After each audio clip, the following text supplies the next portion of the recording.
तो जब संन्यास दिया जाता है तो बड़ी कारुणिक स्थिति होती है। दिगंबर करा दिया जाता है, नंग धड़ंग, और गंगा जी में खड़ा किया जाता है। और ये जो पहला सूत्र है कि देह मात्रावशेषिता, ऐसे हाथ उठा के बोलो कौन है इस जगत में, तुम्हारा क्या है? बोले गंगा में खड़े होकर कह रहे भगवान श्री नारायण के सिवा और कोई नहीं। तब शुरुआत होती है संन्यास धर्म की। जो प्रक्रियाएं हैं संन्यास धर्म की, पहला यहां से कि गंगा में खड़े होकर बोलो कौन है तुम्हारा? बोले भगवान नारायण के सिवा कोई नहीं हमारा। अब यहां से संन्यास प्रक्रिया फिर शुरू होती है उसकी। तो शरीर के अतिरिक्त सब कुछ का संन्यास ले ले। फिर किसी व्यक्ति से अपनापन नहीं, सबके प्रति समान भाव। यानी कि घर वालों को देखा तो खिल गए, इसका मतलब तुम झूठ बोले थे गंगा में खड़े होके कि तुम्हारा कोई नहीं, तो अब कौन है तुम्हारा निकल आया संसार में? अब कौन निकल आया? ये बहुत कठिन है, बहुत कठिन है। विरक्त संन्यास ये बहुत कठिन है। गुरु कृपा से जिस दिन से घर से निकले थे उस दिन के बाद कभी एक कवल भोजन नहीं किया, कभी एक रात नहीं रुके। संन्यास के बाद कभी जिंदगी में दोबारा उस क्षेत्र में नहीं गए। उस नगर गांव घर तो बहुत दूर की बात, उस ब्लॉक में नहीं गए। पूरा जीवन हो गया। किसी भी व्यक्ति से घर वालों को पता भी नहीं रहा जिंदा है कि मरे कुछ समय के बाद। जब हमारी यात्रा गंगा किनारे की, ये तो वृंदावन में पता चला उनको कि हाँ है, नहीं तो पीछे गंगा की यात्रा, काशी की वास, यह कहीं किसी का कोई फोन तो फोन की सृष्टि तो बहुत कम समय में हुई है। और गंगा किनारे कहां फोन, कौन फोन? किसी भी व्यक्ति से अपनापन नहीं, सन्यासी का पहला लक्षण। किसी भी व्यक्ति से अपनापन नहीं, किसी वस्तु से अपनापन नहीं, किसी स्थान से अपनापन नहीं। गुरु कृपा से ऐसा ही सन्यास धर्म भगवान की बड़ी विशेष कृपा रही कि कभी झोला नहीं रहा कि उसमें 2-4 अचला रखे हैं। एक अचला पहने, एक लंगोटी पहने हैं, एक कमर में लंगोटी है, और यहां एक अचला ऊपर नहीं, एक ही अचला, 2 लंगोटी और एक कमंडल। बस सर्दी गर्मी बरसात वैसे ही एक स्थिति में रहना। संन्यास धर्म बड़ा कठोर धर्म है। हम कभी रोए हों ऐसा कभी नहीं, कभी भाव आ गए और रो गए, कभी ऐसा नहीं हुआ, कभी नहीं। किसके प्रति रोए? कभी ऐसा नहीं है। एक गांव में एक रात ठहरने का नियम लेकर विचरण करें। पूरे गंगा किनारे भ्रमण में एक बार एक गांव में गए थे। वर्षा हो रही थी, सर्दी का समय था, शरीर एकदम सांवला पड़ गया कि अब लगा कि रात्रि काटने के लिए कुछ गर्म जगह चाहिए, नहीं तो हो सकता है कि अब हम कल सुबह चल ना पावे। एकदम शीतल, वो जब सर्दी का समय। तो एक गांव में गए कि डर लगता था, क्योंकि जवान शरीर है और बनावट ऐसी शरीर की थी कि कोई विश्वास नहीं मानेगा कि महात्मा है या बनावटी है, नाटक है। अब 23, 24, 25 की अवस्था कौन रखेगा अपने दरवाजे पे? तो गांव के बाहर देखा है जानवर बंधे हुए थे, तो उनसे कहा कि आप हमें एक रात्रि के लिए वास की व्यवस्था करेंगे? तो उनका हाँ व्यवस्था करेंगे, जहाँ भैंसे बंधी वही किनारे तुम भी लेते जाओ। उनका हाँ। तो उनका ओढ़ने के लिए तो देखो हम गांव के लोग हैं, कंबल देंगे, नहीं तुम लेके भाग जाओ। तो कहा, तो बोले जो भैंस को उड़ाते हैं वो हम बोरा दे सकते हैं। हमका पक्का दे दीजिए आप। वो बोरा ऐसे डाला तो शरीर गर्म हुआ। हमका 4 बजे यहाँ से निकल जाएंगे, बोरा यहीं मिलेंगे आपको।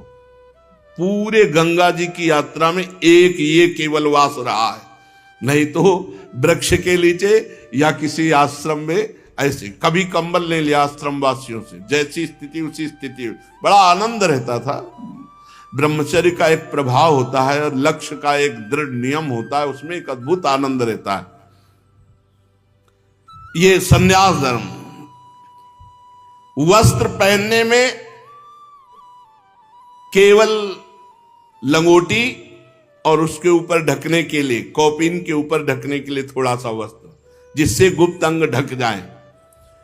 इसके अलावा कोई कपड़े न सन्यासी के लिए नहीं। यदि वस्त्र पहने तो पहले तो केवल कौपीनवंता खलु भाग्यवंता, केवल लंगोटी धारण करे।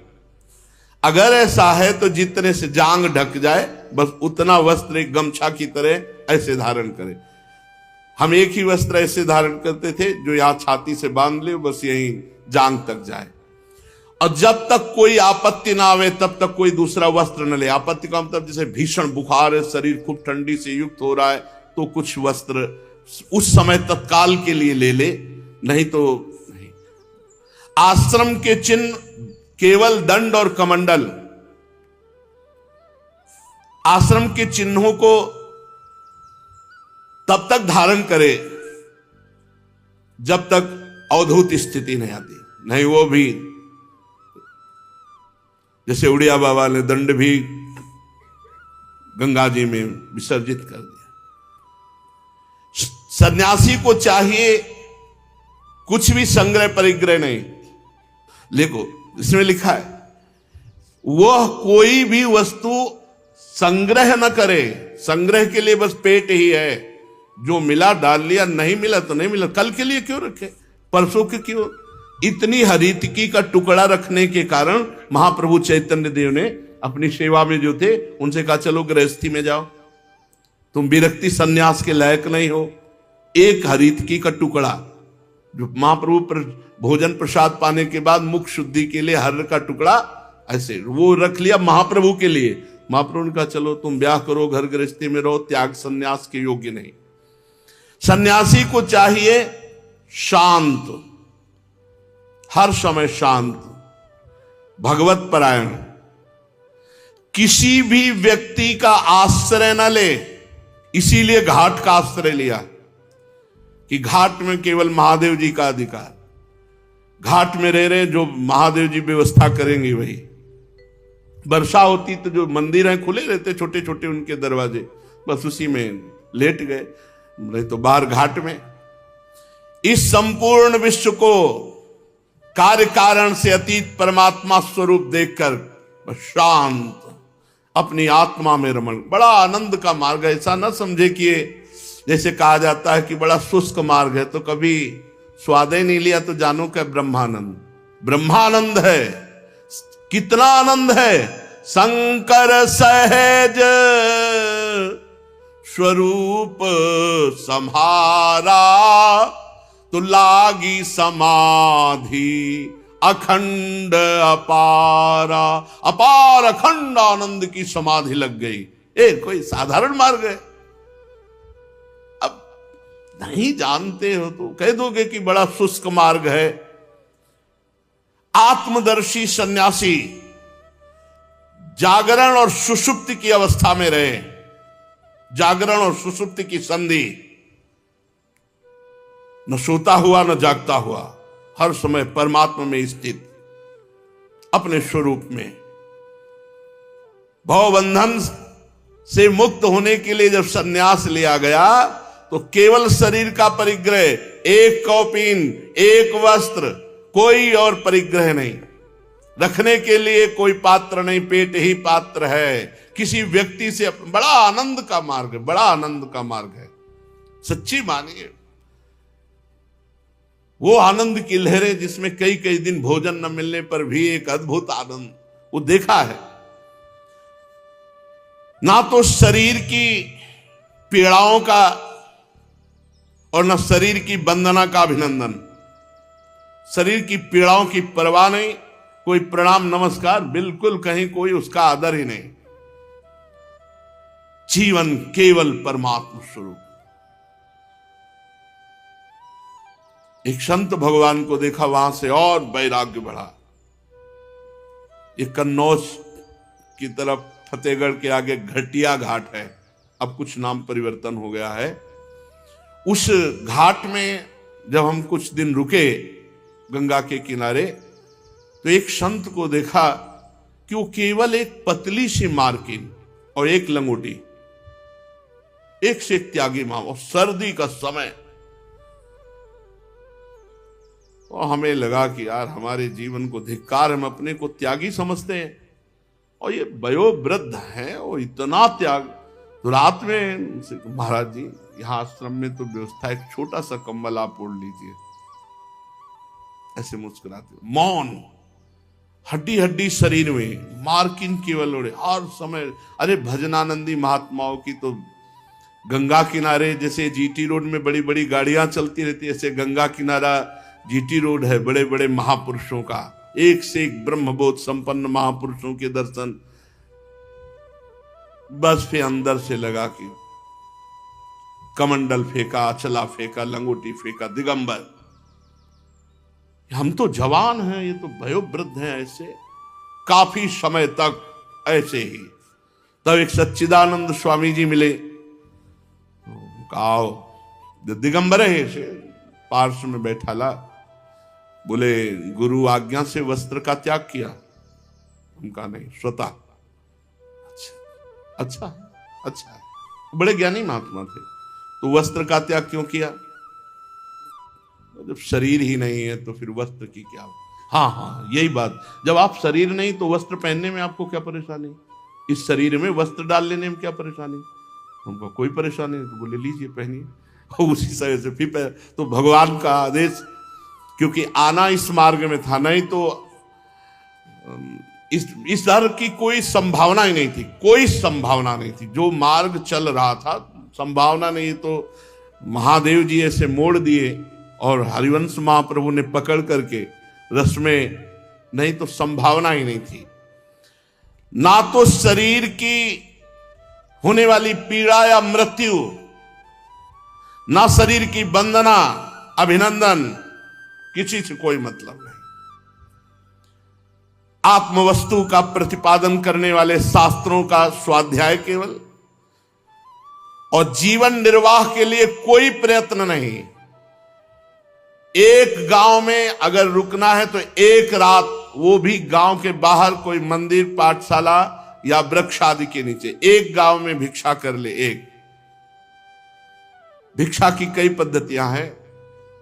यदि पवित्र विचार वाला है, एक जगह बैठ करके पा लिया, या 5 घरों से मांग लिया, पर दोबारा उसके यहां फिर नहीं। बड़ा संन्यास धर्म का अब तो कोई बिरला ही, अब तो भिक्षावृत्ति ही नहीं रह गई। अब सब अपने धामों में, तीर्थों में, काशी आदि पुरियों में वास कर रहे हैं, क्योंकि अब समय नहीं रह गया है कि हम किनके घरों में भिक्षा लें। जीवन निर्वाह के लिए कोई प्रयास न करे। जीवन निर्वाह भगवान के द्वारा होगा। अपने विरक्त होकर जीवन निर्वाह के लिए व्यवस्था न करे, कोई व्यवस्था नहीं। और कई कई दिन भोजन न मिलने पर भी वो क्षोभ को प्राप्त न हो, प्रयत्न न करे कि चलो आज भिक्षा नहीं मिली या कहीं भी नहीं, एक बार मांग लिया, नहीं मिला, प्रारब्ध खत्म। बहुत सी मंडली न जुटावे, व्याख्यान न दे, बड़े बड़े कर्म का आरंभ न करे, ये सन्यासी के लिए निषेध है। शांत, मौन, समदर्शी, एकांत सेवी सन्यासी अपने रहने के लिए आश्रम न बनावे, निषेध किया गया। अपने रहने के लिए आश्रम न बनावे। साधु के रहने की व्यवस्था ऐसे होनी चाहिए जैसे चूहे ने बिल बनाया और सांप रह गया और अपना निकल गया, ऐसे ही है। अपने ये मेरा है ऐसा कहीं संबंध नहीं होना चाहिए। बस एक जैसे थोड़ी देर स्टेशन में बैठे हैं, बढ़िया है, लेकिन भैया जाना है, गाड़ी आएगी, अपनी गाड़ी में बैठेंगे, चले जाएंगे, हमारा कुछ नहीं स्टेशन में। ऐसे ही जीवन व्यतीत करना चाहिए, हमारा नहीं, अपना कुछ नहीं है, कहीं भी अपना नहीं। और गुरु कृपा से ऐसे ही जिस जगह रह रहे वो जगह नहीं हमारी, उसका बिल भी जिसका फ्लैट है आज भी भर रहा है, हर व्यवस्था कर रहा है। भगवान की कृपा से आज भी ऐसा नहीं कि प्रेमानंद मर गए, अंगूठा लगा लो यार, दस्तखत करवा लो, नहीं तो चला जाए, कुछ नहीं। जैसे घर से भगवान ने निकाला था आज भी वैसे ही है, कोई वस्तु हमारी नहीं है। हाँ, अब सत्संग है तो उन्होंने हाल बनवा दिया है, और उसके लिए एक व्यवस्था कर दी, सत्संग कर लिए। वास है तो वास की व्यवस्था उन्होंने कर दी। अपना नहीं है कुछ, सरकारी कागज में कहीं भी प्रेमानंद नाम नहीं है, कहीं भी बैंक में कहीं भी नहीं है, और जीवन में कभी नहीं। इसे स्वीकार इसीलिए किया है कि भगवत कार्य हो रहा है तो चलो हाँ कर दो, लेकिन तुम चार मिल करके, हम कहीं नहीं है, और तुम्हारा ठेका हम लेते हैं। यदि आज्ञा के अनुसार धर्म के अनुसार चलोगे तो ना तुम्हें ये फंसा पाएगी ना माया फंसा पाएगी। न ये मेरी न ये तेरी, ये वृंदावन भूमि है, श्री जी की है, श्री जी का जस गाओ, चलो श्री जी के पास, इसके लिए व्यवस्था है। तो सन्यासी को चाहिए अपने रहने के लिए भी वो निर्माण की व्यवस्था ना करे, ऐसा शास्त्र आज्ञा करते हैं। और वो चाहे तो अपने आश्रम के सन्यास चिन्हों को छोड़ सकता है, शास्त्र आज्ञा कर रहा है। अगर वो चाहे तो सन्यास के चिन्ह ना यते आश्रम प्रायो धर्म हेतु महात्मनः शांतस्य समचित्तस्य बिर्भयादुत वा त्यजेत, वो अपने आश्रम चिन्हों को त्याग सकता है। उसके पास कोई आश्रम का चिन्ह ना हो, परंतु वो अपने आत्मानुसंधान में ही मगन रहे, व्यवहार में नहीं, एकांत। ऐसे भी सन्यासियों के दर्शन हुए। किसी भी तरह का आप जान ही नहीं सकते सन्यासी है, किसी भी तरह का कोई भी लक्षण। एक परमहंस जी रह रहे हैं अपने वृंदावन में, उनको बहुत वर्षों से तो हम ही जानते हैं। बनियान किसी के घर में सूख रही है तो अंगूछा किसी के घर में सूख रहा है, भोजन कहीं होगा तो शयन कहीं होगा, बाल भोग कहीं हुआ तो, और ये ब्रजवासियों के घर में रहते हैं, किसके घर में मिलेंगे ये कुछ पता नहीं। एक दो बार आए हैं, हितधाम में भी तो आए हैं। उच्च कोटि के जो महापुरुष होते हैं उनको समझना बड़ा मुश्किल। वो आश्रम के चिन्हों को धारण करे चाहे छोड़ दें, उनके पास कोई आश्रम का ना चिन्ह हो, पर वो आत्मानुसंधान में मगन रहे, व्यवहार प्रपंच में नहीं। अत्यंत विचारशील होने पर पागल जैसे दिखाई देने चाहिए, शास्त्र आज्ञा करता है। बहुत ज्ञानी होने पर भी पागलों जैसा व्यवहार होना चाहिए। और ऐसे बहुत से संत हमें काशी में मिले जो उच्च कोटि के ब्रह्म ज्ञानी, लेकिन व्यवहार ऐसा, लोग कुल्हड़ चाय पी के ऐसे ऊपर मार रहे हैं। देखा तो हमका गजब हो गया है, विश्वनाथ जी बड़ी विचित्र लीला है। वो ऐसे जा रहे नंग धड़क, ऐसे कुल्हड़ चाय पी के ऐसे फिर तालियां बजा रहे हैं ऐसे, और वो गंभीर मुद्रा में जा रहे हैं। अत्यंत प्रभावशील तपस्वी होने पर भी साधारण पुरुषों की दृष्टि में पागल और गूंगे से ज्यादा नहीं। ऐसी स्थिति दिखाओ कि पागल है, गूंगा है, बिल्कुल दिमाग नहीं, असाधारण प्रभाव, संकल्प कर ले तो एक क्षण में नष्ट हो जाए, असाधारण प्रभाव।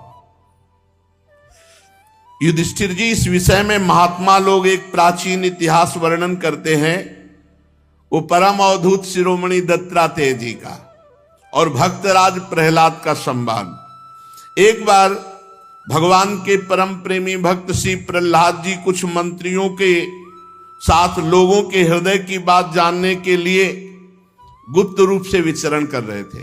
पहले राजा लोग कुछ अपने निज अंग सेवियों को लेकर भेष बदल करके घूमते थे साधारण वेश में, समाज में क्या हो रहा है, क्या शासन शैली चल रही है, स्वयं राजा लोग ऐसे साधारण वेश में घूमते थे। तो घूम रहे थे तो देखा कि पृथ्वी पर एक अवधूत लेटे हुए हैं। पर प्रहलाद जी उच्च कोटि के महात्मा, दृष्टि गई तो बोले साधारण तो है नहीं, इनके नेत्रों की ज्योति बता रही कि कोई उच्च कोटि के हैं, पर कोई आश्रम चिन्ह नहीं, कंठी तिलक कोई कुछ नहीं, बाहरी कोई ऐसी वेशभूषा नहीं जिससे जाना जा सके महात्मा। पर प्रहलाद जी समझ गए कि कोई सिद्ध पुरुष है। भगवान के परम प्रेमी प्रहलाद जी समीप गए और साष्टांग दंडवत प्रणाम किया, विधि पूर्वक पूजा की और यह प्रश्न किया, भगवान आपका शरीर उद्योगी और भोगी पुरुषों के समान बहुत हष्ट पुष्ट है।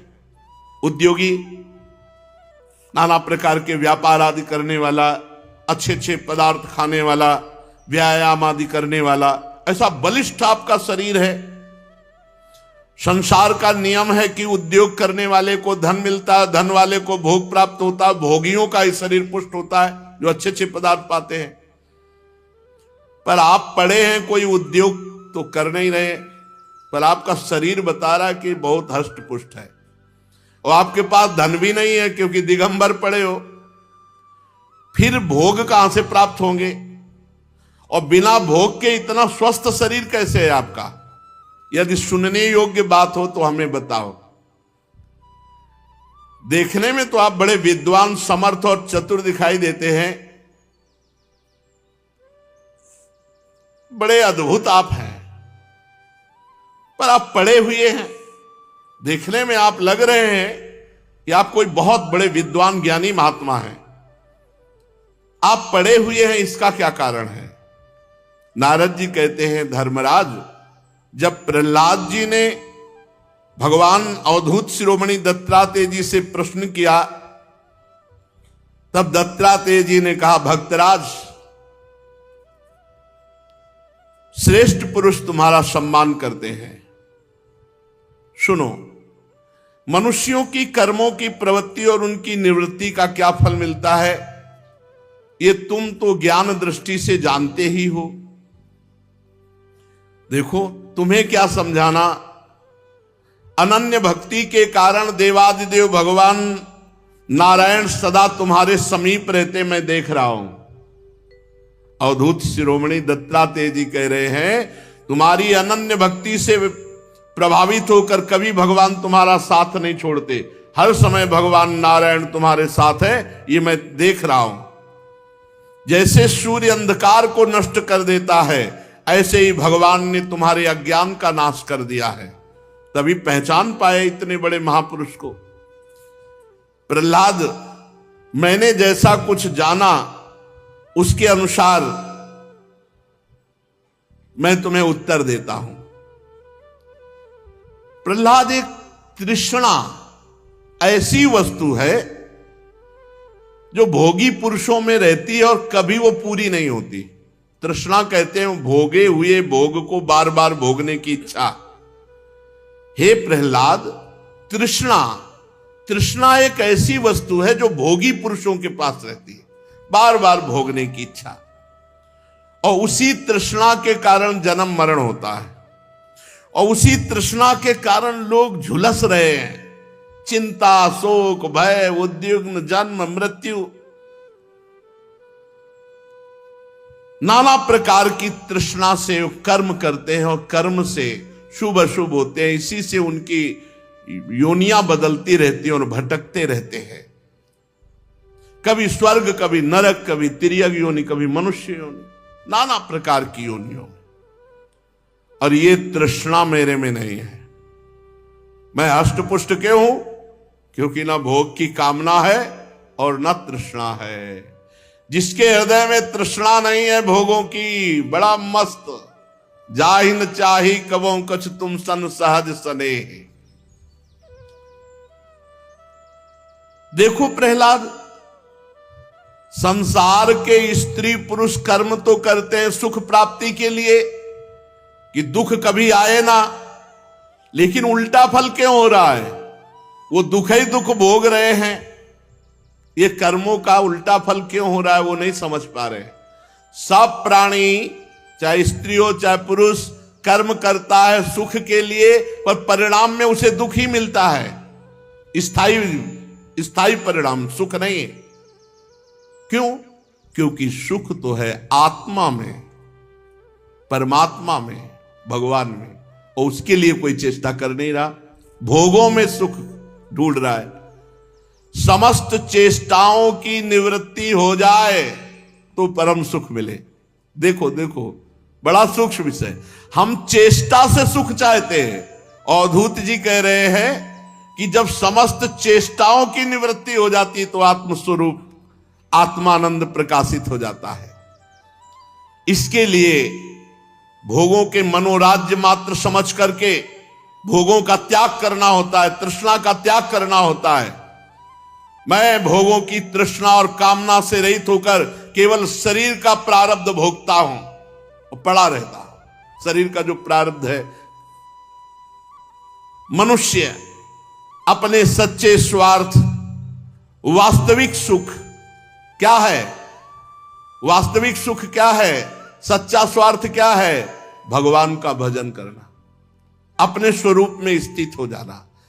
सच्चे स्वार्थ को भूलकर मिथ्या द्वैत को सत्य मानकर भयंकर विचित्र जन्म मृत्यु के जंगल में फंस गया। जैसे अज्ञानी मनुष्य जल में उत्पन्न तिनके और सिवार से ढके हुए जल को जल ना समझकर वो प्यासा मरुभूमि में जो जल दिखाई दे रहा उसमें जा रहा, जहां एक बूंद जल नहीं।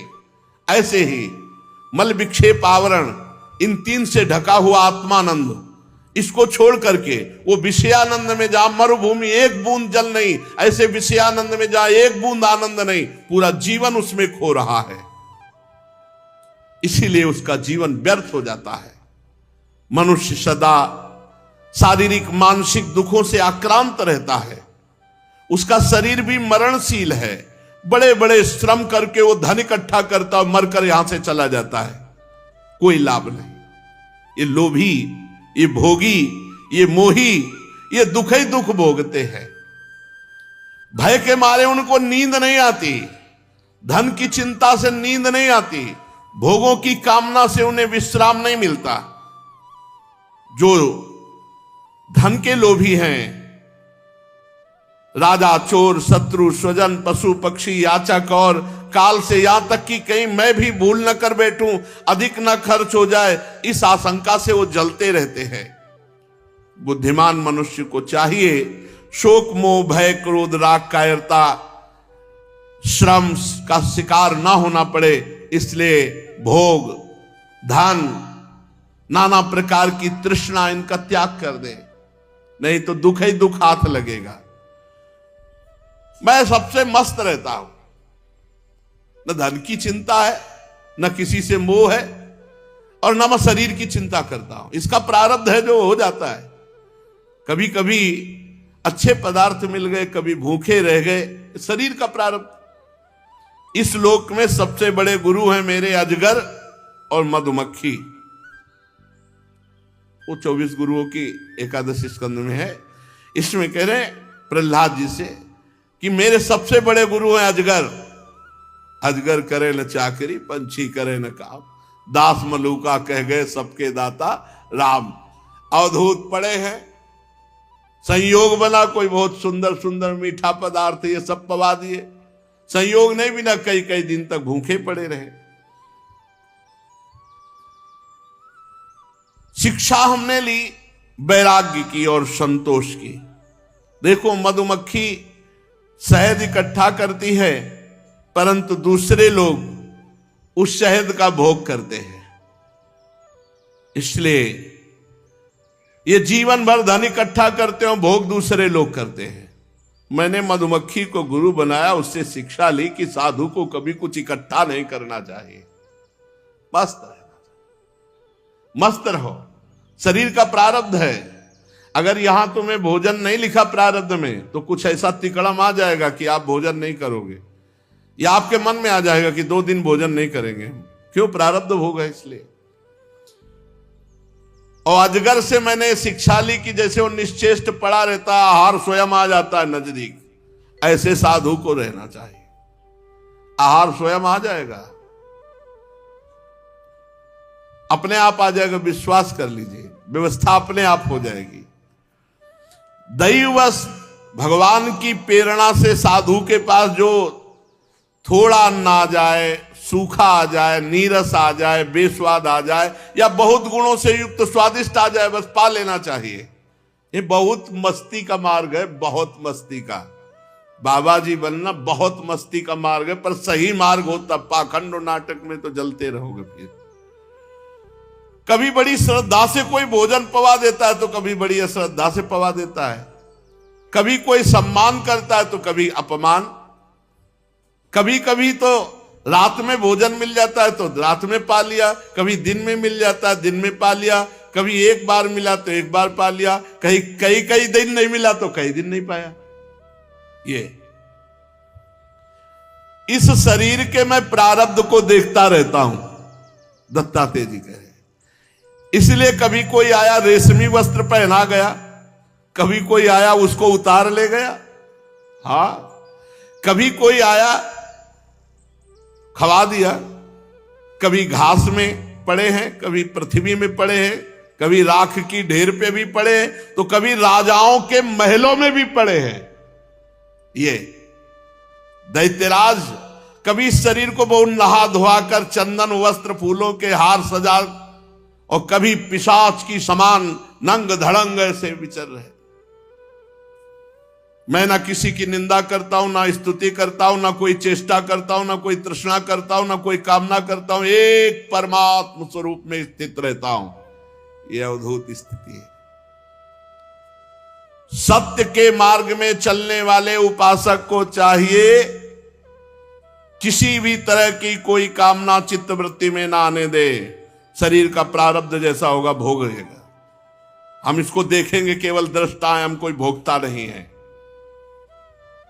मन को सदैव परमात्मा में स्थित रखे, सदैव परमात्मा में, भोगों में नहीं। प्रहलाद, मेरी आत्मकथा तुमने पूछा था कि तुम इतने स्वस्थ क्यों हो? क्योंकि मैं प्रसन्न रहता हूं, कोई कामना नहीं करता, कोई तृष्णा नहीं करता, कोई क्रिया नहीं करता, कोई चाह नहीं करता। हर परिस्थिति, चाहे मान अपमान वाली, सुख दुख लाभ हानि वाली हो, उसमें समान आनंदित रहता हूं। नारद जी कहते, प्रहलाद जी ने पुनः अवधूत शिरोमणि दत्तात्रेय जी को प्रणाम किया, उनकी पूजा की और आशीर्वाद लेकर वो अपनी राजधानी को गए। तो यति को चाहिए, साधक को चाहिए, बैरागी को चाहिए कि एक शरीर मात्र का केवल परिग्रह और तन ढकने के लिए वस्त्र और इसका प्रारब्ध देखता रहे। कभी अपमान हो रहा है तो, कभी सम्मान हो रहा है तो, इसका प्रारब्ध है, इसको भोगने दो। तुम निरपेक्ष रहो, तुम शांत रहो, तुम मान अपमान में लिप्त मत हो जाओ। कभी अच्छे पदार्थ मिल रहे हैं तो निरपेक्ष होके पाओ, कभी सूखे पदार्थ मिल रहे हैं तो निरपेक्ष होके पाओ। शरीर को देखो कि ये इसका प्रारब्ध है, आज पवाया जा रहा है।